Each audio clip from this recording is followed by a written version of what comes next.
Hari ahantu henshi kw'isi haba ibintu twokwita nk'ibitangaza canke utwumiza kandi biba biteye ubwoba, nawe ubwawe uvyumvise wumva birenze kamere ka kiremwa muntu, ariko mw'ivyo bibanza ugasanga haba abantu bateye ukwabo, bateye ubwoba, bafise imico yabo canke nk'irya ya vyabindi twita ngo amashitani. Abo bantu canke ubwo bwoko bibera mu mashamba na vyabindi twita ngo internet canke iterambere ntavyo bazi. Haracariho abantu benshi kw'isi bakiba mu mashamba, bamwe bamaze kugenderwa n'abantu babasanze aho bari, n'abandi bataragenderwa n'umunsi wa rimwe, bivanye n'imibereho yabo n'uko abantu babumvise batinya kugendera abo bantu.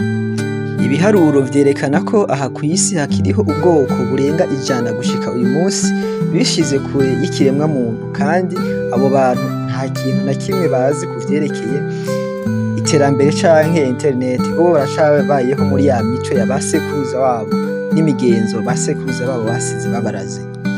Uyu munsi nshaka kukubwira canke kukuganiriza kuri bumwe bwoko bwishize kure y'abantu, aho umugabo umwe yakoze urugendo mw'ibanga muri ubwo bwoko canke muri abo bantu bakicibera mu mashamba no mu bigwa. Vyamubaye ko biteye ubwoba kugeza aho vyabereye inyigisho ku bandi. Urakaza neza kuri Juiferg.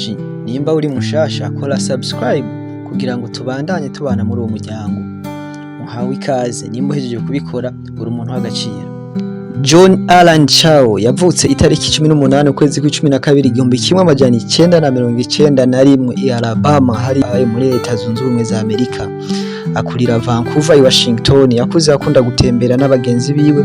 Kubera gukunda gutembera ntiyarazi yuko umunsi umwe azisanga mu ngorane zidasanzwe no mu bibazo bikomeye.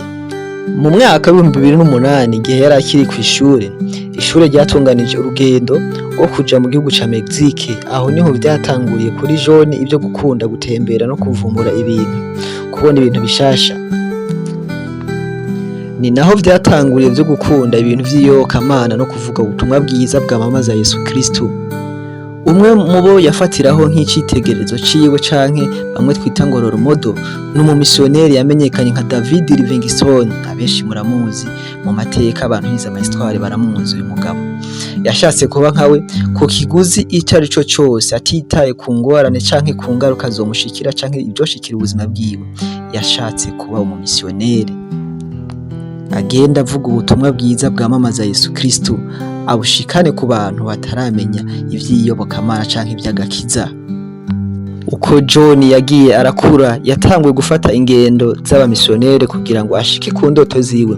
Urumva ko yari yamaze kuba nawe umumissionnaire, agenda aravuga ubutumwa bwiza. Ivyipfuzo vyiwe vyatumye afata ingendo mu bihugu bitandukanye nka Mexique, Ubuhindi, Israeli, Afrika y'Epfo n'ahandi henshi. Yagiye agenda mu bikorwa vyo gufasha no kuvuga ubutumwa bwiza. Ubuzima bwiwe canke umwanya wewe wose yawuhariye kuzogenda aravuga ubutumwa bwiza, hageze no mu bikorwa vyo gufasha. Uwo yari John. Muri 2015 John yaramaze igihe mw'izinga canke ku kigwa ca Amandari kiri hariya mu Buhindi. Niho hantu yabonye ikintu kimeze nka gishasha mu maso yiwe, kigahindura inkuru yiwe y'ubuzima gushika n'uyu munsi. Abenshi bakaba bazi amateka y'uwo mugabo ku bijanye n'ibi bintu yabonye aha hantu.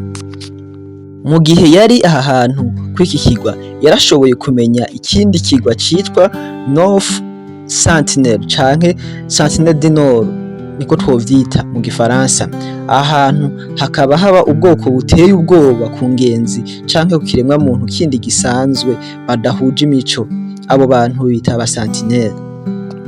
Kugira utahure ivy'iyi nkuru ngiye kukubwira uyu munsi, hinge ndakubwire gato kuvyerekeye ubu bwoko, ingene buteye ubwoba n'ingene bwigunze ukishira kure y'ikiremwa muntu badahuje umuco, n'ingene badashaka umuntu n'umwe ahonyoza ikirenge ku butaka bwabo canke mw'izinga ryabo. N'aba Sentinel, ubwo bwoko bw'aba Sentinel ntiburigera bwishira hamwe canke ngo bwiyegereze ikiremwa muntu citwa ngo caramenye ngo iterambere. Ubuzima bwabo bibereye mu mashamba, bibereye mw'ico kigwa kuva bakivuka. Bahisemo kubaho babayeho mu mico ya basokuru babo kugeza uyu munsi. Amakuru avuga ko ubwo bwoko bwamenyekanye mu kinjana ca 18, ariko kuva ico gihe gushika uyu munsi ntibarigera bashaka kwiyegereza ikiremwa muntu camenye ibintu vy'iterambere gushika uyu munsi. Ubigerageje kubiyegereza canke ugerageje guhonyora ku butaka bwabo, hura n'ingorane zikomeye no gupfa urapfa. Amakuru avuga yuko bakoresha amacumu n'imyampi mu kwirinda, ariko ayo macumu yabo ngo aba ariko uburozi bw'ubumara bukaze cane ku buryo baguteye icumu canke bakurashe umwampi umara umwanya muto cane ugahita upfa, kandi ugapfa mu buribwe bukomeye cane, ubabaye uribwa cane kubera ubwo bumara. Zimwe mu mpamvu canke amwe mu makuru avugwa igituma ubwo bwoko budashaka kwiyegereza ikiremwa muntu camenye iterambere, ni inkuru yavuzwe mu 1800, ekipe canke umugwi w'iperereza kuva mu Bwongereza bagerageje aho hantu, barahashika bafata bamwe muri ubwo bwoko bw'abasantinere, mu nyuma yaho baza gupfa, bapfa nabi kubera ingwara. Iki ni kimwe mu catumye ubwo bwoko budashaka ikindi kiremwa muntu kibagenderera ku butaka bwabo, ari naco catumye ugerageje kuhanyura uhura n'ingorane zikomeye n'ingaruka. Kuva 1956 izinga canke ikigwa ca North Sentinel byatangajwe na leta y'Ubuhindi ko ari ahantu ho kubungabunga, ariko bari bagamije umugambi wo kurinda ubwo bwoko. Kubera izo mvu byatangajwe yuko ari amakosa ahanwa gutembera kuri ico kigwa ndetse no kwegera kuri ico kigwa n'ubwato bw'abakirarugendo canke bamwe b'ingenzi ntibatemerewe gushika aho hantu canke kwegera. Leta yashizeho n'uburinzi buguma buraba yuko ata muntu yegera ico kigwa. Ubwo bwoko bubayeho mu guhiga canke mu kuroba no mu kurya imizi canke ivyamwa, ariko amakuru avuga neza yuko aba bantu boba bashobora kuba barya abantu, vya bindi bita cannibalisme. Reka tugaruke ku nkuru yacu kuri John. Uyu John yari yarumvise ivy'ubu bwoko agitangura ivy'uwo missionnaire, yabayeho yifuza kuzoshika aho hantu kw'ico kigwa akabwira ubutumwa bwiza ubwo bwoko bukamenya Yesu Kristo. Nyuma na nyuma muri 2018 ejo bundi, mu gihe yafise imyaka 26, yateguye mw'ibanga kugendera ubwo bwoko.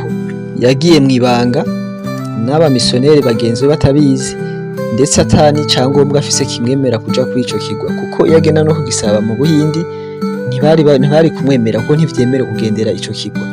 Tariki 15 ukwezi kwa11 2018 yahavuye ahura n'abarundi 5 bari mu mazi y'ico kigwa, abaha amarupi 25,000 angana n'imiliyoni 2,500 z'amarundi kugira ngo bashobore kumushikana hafi y'ico kigwa ca Sentinel.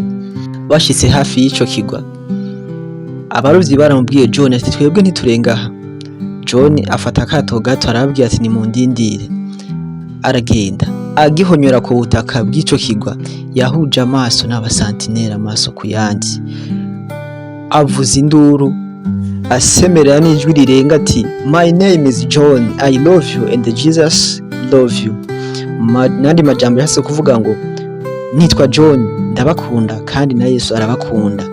Abonye ko ivyo ariko aravuga batavyitayeho, abona bamutunze inyami, agira ubwoba, asubira mu mazi, asubira inyuma. Ariko ntiyashizwe ko yari afise umugambi wo kubabwira ubutumwa bwiza. Yarongeye asubira ku bwato. Bukeye arongera agaruka, aza noneho abatwengera, aririmba, abafitiye n'impano ashaka kubaha. Baramwakiye, baramwiyegereza. Ariko ivyabereye ku ico kigwa benshi ntavyo bazi, kuko nta wamenye ivyabaye ku ico kigwa. Haheze iminsi babarovyi baragenda kubera bari bamurindiriye bakamubura. Hashize iminsi babarovyi bariko baca impande y'ico kigwa, babonye baba sentinelle bafise umubiri wa John bariko baramukwega. Hanyuma babona aho bamuhamvye mu musenyi, barigira. Bariko batanga nka gasopo canke ikimenyetso cy'uko badakeneye umuntu ayo wese yegera ico kigwa. Ariko amakuru amwe imbere yuko bavuga, benshi bavuga yuko boba bari baramuriye, ariko nyuma nuko baje gutora ikiziga ciwe niho vyamenyekanye isi yose ko hariho uyundi muntu yaragerageje kwinjira mu bwami bw'abasantinelle, ariko akaba yahasize ubuzima. Vyaramenyekanye ariko bamwe bari bibaza yuko abo bantu baba baramuriye, ariko baje gutora ikiziga ciwe mu nyuma. Abavyeyi ba John canke abavyeyi ba John Allan Chao baridogeye cane abamisiyoneri bababwira ati gute mutanga imyemerere ituma abantu bishora mu bintu bimeze nko kwiyahura canke bishora mu rupfu, ariko ntaco vyahinduye. Iyi nkuru mwaja kuri internet hose mwayisanga ko amakuru y'uyu musore canke uyu mugabo John Chao Allan gushika magingo n'ubu ubwo bwoko buracariho, ubwo bwoko buracibereho nyene muri ubwo buryo. Mwakoze kubana nanje muri iyi nkuru, jewe mwumva ni Roy Driff, mwakoze gukurikirana Driff LG. Nimba iyi nkuru yakuryoheye dusigira agakomantere, nimba ikindi kintu ushaka tuzokuganirizako dusigira agakomantere imwe mu muryango mushasha, kugira ngo tubandanye tugendana, twumvikana, twigishanya, twongera tubana neza mw'isi. Ciao.